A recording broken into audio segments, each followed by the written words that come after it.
fait comprendre pourquoi Laure obtient toujours sa réservation de restaurant et que moi, je ne l'obtiens pas. Parce que je suis quelqu'un de très important, c'est tout. De très riche, surtout qui dépense beaucoup au restaurant, Noémie.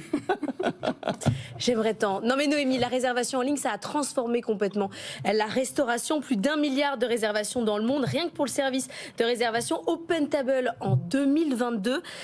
En fait, on n'est pas tous égaux face à la réservation en ligne. Non, on n'est pas tous égaux. Aujourd'hui, les restaurants ne font plus simplement entrer des convives, mais l'objectif, c'est de faire entrer les meilleurs convives. Donc, certains restaurants choisissent les clients les plus fidèles, les plus dépensés. C'est vrai qu'on est de plus en plus nombreux à réserver des tables à l'avance au restaurant. On sait qu'il faut parfois plusieurs semaines, plusieurs mois pour avoir une place dans un restaurant branché de la capitale, que ce soit Paris, à New York ou Londres. Et c'est vrai que ces changements d'habitude...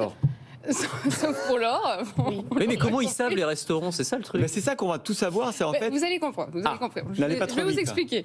Alors, ces changements d'habitude, c'est vrai qu'ils ont donné naissance à vraiment des systèmes de réservation de plus en plus sophistiqués.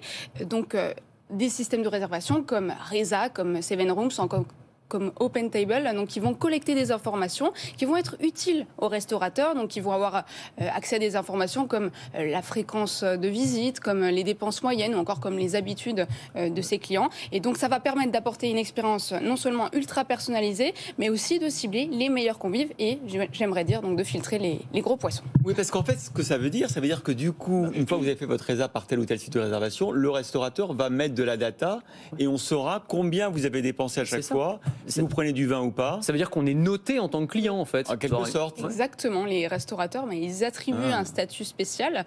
Donc, si vous êtes un client régulier, si vous dépensez beaucoup, ils peuvent vous donner le statut de VIP. Et en fait, ce statut, il va vous permettre de réserver une place les jours de forte demande, là où si vous y allez... pas seulement dans le restaurant, c'est-à-dire que la centrale de réservation sait que vous êtes un client à fort potentiel, c'est ça? Voilà, c'est ça. Et donc, ça va vous permettre de réserver une table les jours de forte demande.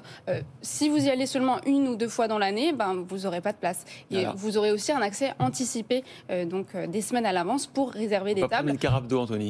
C'est ça. Accès aussi à sur les images, je voyais un Fiorentino. Je ne sais pas si c'est Marc Fiorentino de chez nous, mais certainement c'était un très gros client, visiblement. Il a la meilleure table, c'est pour un très gros client. Voilà, ça donne aussi accès à des expériences exclusives, des expériences haut de gamme, comme par exemple une table sur la terrasse au moment du coucher de soleil. Donc, c'est plus seulement des plateformes de réservation, c'est vraiment des plateformes d'expérience, de fidélisation. Alors j'ai parlé un peu avec le groupe Paris Society ils m'ont expliqué comment ils essaient de servir au mieux leurs clients. Ils ont plusieurs restaurants branchés dans la capitale. Donc le serveur va aussi par exemple amener le vin préféré à tel client parce qu'il sait qu'il prend souvent ce vin. Il va apporter des acras de morue comme cadeau de bienvenue parce qu'il sait qu'il adore les acras de morue. Moi ça me fait très très plaisir les acras de morue. Une hôtesse va placer tel client à la table 42 parce qu'il adore cette table. Pourquoi les acras de morue Parce que c'est bien, moi j'aimerais bien qu'on ait des acras de morue. Ouais. Pourquoi vous avez cette idée maintenant Non, c'est ce qu'on m'a donné comme exemple. Donc voilà, ça aide les restaurants à créer des expériences exceptionnelles et ça augmente la rentabilité des restaurants, ça les fidélise et ça leur donne l'impression d'être traité comme un client VIP. Est-ce qu'il y a d'autres moyens pour augmenter les ventes? Oui, les plateformes de réservation sont utilisées aussi pour générer des revenus à l'avance ou en cas de no-show. Aux États-Unis, certains clients paient à l'avance, parfois $150 juste pour réserver une table. Ouais. Et puis il y a aussi le problème du no-show. Donc ça, c'est quand un client ne se présente pas.